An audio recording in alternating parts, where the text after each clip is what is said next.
आपने पिछले दिनों कुछ देखा होगा और मैं आपको स्मरण कराना चाहूंगा उसको लेकर के। मैं भौचक था।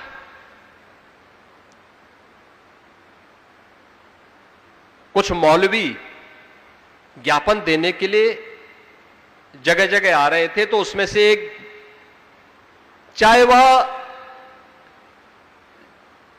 किसी कारण से रहा हो, लेकिन एक ज्ञापन मेरे पास भी पहुंच गया था। उसमें था कि गाय को राष्ट्रीय पशु घोषित किया जाए, क्योंकि बहुत सारी यात्राएं निकलने लग गई हैं। मैं भौचक था। मैंने कहा भी पशु तो एक ज्ञापन देने वाला व्यक्ति है, उसकी बुद्धि पशुवत है। अरे गाय हमारी माता है, जन्म जन्म का नाता है। गाय हमारी माता है, वह सनातन धर्म की माता है। गाओ विश्वस्य मातृ, उसको भारत की धरोहर के रूप में हमें सजोना चाहिए। अपने घरों में गौपालन का काम करना चाहिए, और हम लोग तो कर रहे हैं। मैं अपने आश्रम में भी करता हूं, और मुख्यमंत्री के रूप में 16 लाख गायों का देखभाल करके गौशालाओं का संरक्षण, गौशालाओं के माध्यम से उनका संरक्षण करवा रहा हूं। हम लोग तो इसका काम कर रहे हैं। तो मैंने उन मौलवियों में से कुछ को फोन किया। मैंने कहा भी मुझे एक बात बताओ,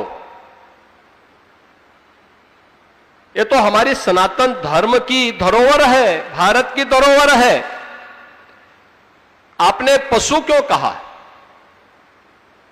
और यही पशु शब्द मैं तुम्हारे लिए उपयोग करूं, तुम्हें कैसा लगेगा? कहा साहब गलती हो गई। मैंने कहा ये गलती या शरारत?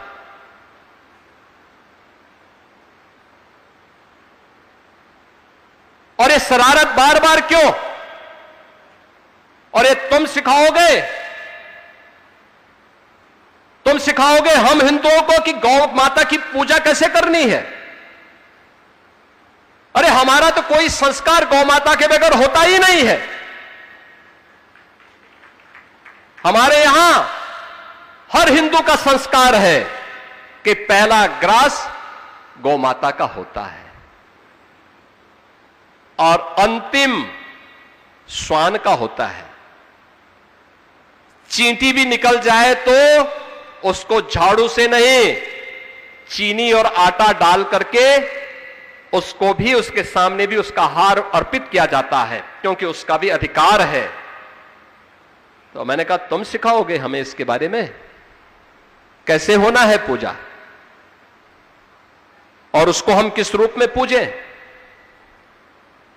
ये उपदेश अपने कौम के अंदर देते, गौ तस्करी और गौ हत्या करना बंद कर देते, तो कम से कम हमारी जो पुलिस वहां लगी है उसको हम कुछ दूसरी जगह लगा देते।